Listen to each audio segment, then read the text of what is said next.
Bonjour vous. J'espère que vous allez bien mes petites tartatins. Bon, vous l'avez compris, je vais souvent parler de films pourris. Pour vous, j'ai donc décidé de trifouiller un petit peu dans mes films pour voir si je trouvais une pépite. Et il y en a pas. J'ai forcément bon goût. Dixit, le mec qui aime les endives. Mais, curieux dans l'âme, j'ai trouvé un trésor inestimable. Venez avec moi pour un long voyage.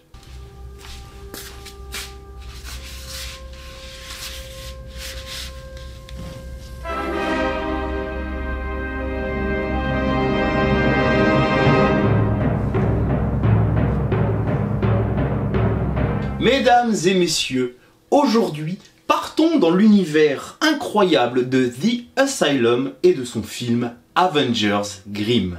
Et bienvenue pour une nouvelle expérience cinéphage. Générique. Alors, avant de vous parler du film du jour, il fallait que je digresse un petit peu sur la machine à débilité. Cette même machine qui est devenue aussi connue que des Warner, Paramount ou Universal. C'est donc l'heure maintenant du petit instant Larousse. Laissez-moi vous présenter The Asylum. The Asylum, ou The Global Asylum Home Entertainment, est une société de production fondée en 1997 par David Michael Latt, David Rimawi et Sherry Strain. Je les connaissais absolument pas non plus. Waouh! Cette boîte de prod cinématographique s'est spécialisée dans le domaine du mockbuster, le concept reposant sur la parodie d'une grande production sortie en salle avec un budget, un casting et une qualité médiocre au mieux. Et ils en ont fait plein des mockbusters. Plein. Trop plein. Avengers Grimm, Snakes on a Train, Robot War, The Terminators, Paranormal Entity, Planète Dune ou encore les deux films les plus connus d'Asylum, Mega Shark vs Giant Octopus et l'incontournable Sharknado. Je vous demande de vous arrêter. Comme vous l'aurez compris, on a donc eu droit à des parodies d'Avengers, Dune, Paranormal Activity, Transformers, etc. Une imagination aussi énorme que la longueur de mes ongles. Même si The Asylum ne propose pas de la qualité grandiloquente à l'écran, elle a au moins bénéficié d'une fanbase incroyable qui lui a permis de produire des sagas pour Mega Shark avec 4 films, Multi-Headed Shark Attack avec encore 4 films, ou bien Sharknado avec 6 films.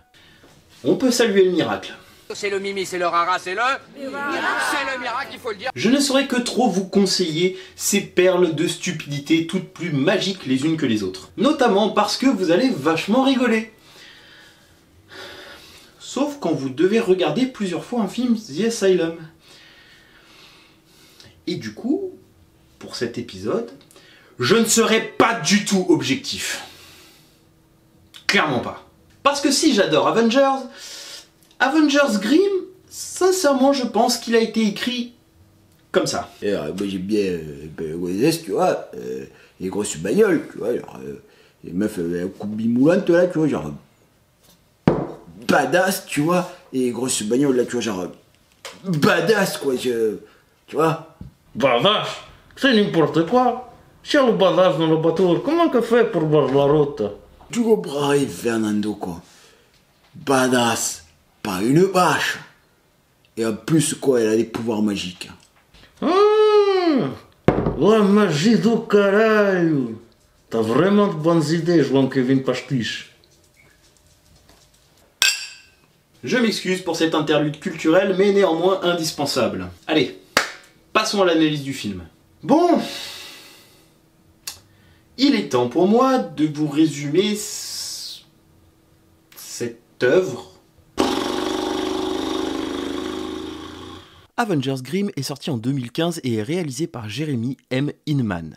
Le film nous raconte l'incroyable épopée de Blanche-Neige, Cendrillon, Réponse, le Chaperon Rouge et la Belle au Bois dormant qui s'unissent pour sauver le royaume des contes de Grimm et la terre des plans machiavéliques de l'infâme Rumpelstiltskin joué par Casper Van Dien. Stop! Casper Van Dien dans cet étron.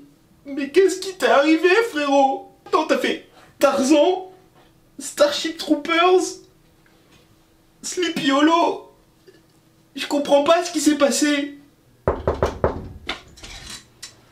Bonjour, c'est le contrôleur fiscal. Vous avez 5 minutes? Ah bah oui, ça s'explique alors. Hein.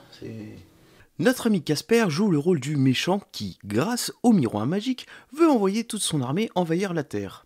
Dans sa tâche maléfique, il sera accompagné par le loup, qui est un homme qui ne se transforme jamais en loup, mais également accompagné par Jean de Fer, aka Iron John, interprété par la montagne de muscles Lou Ferrigno.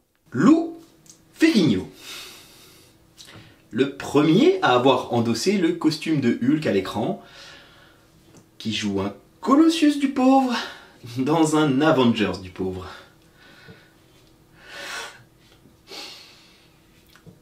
Haha. C'est rigolo.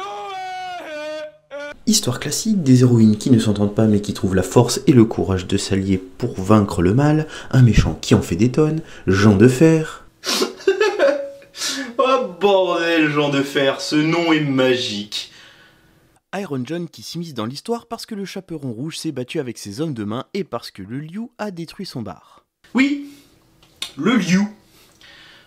Parce qu'il hurle comme un loup et il grogne comme un lion. Bref, Avengers Grimm est un amas de bêtises qui ne s'arrête jamais. Chaque protagoniste rajoute une couche de caca pour essayer de maintenir le tout de façon incohérente et grotesque. Poussif, excessif, pas qualitatif, boule mastif, Daniel Radcliffe.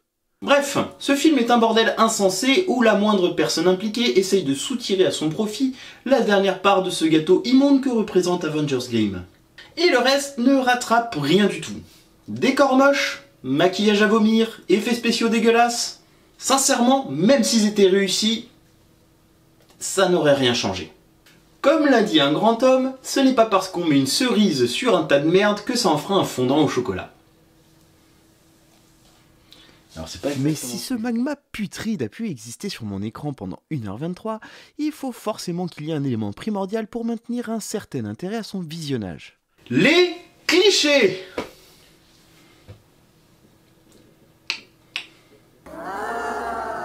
Parce qu'Avengers Grimm prend absolument toutes les mauvaises idées et décisions pour pouvoir survivre à l'écran. Tous les clichés sont présents. Rire machiavélique, gros balourd qui hurle mais ne parle jamais, dialogue travaillé aux petits oignons et au vin blanc, des princesses avec des pouvoirs de filles, des tenues courtes, des cadrages en diagonale, du suracting omniprésent, des incohérences et un montage qui...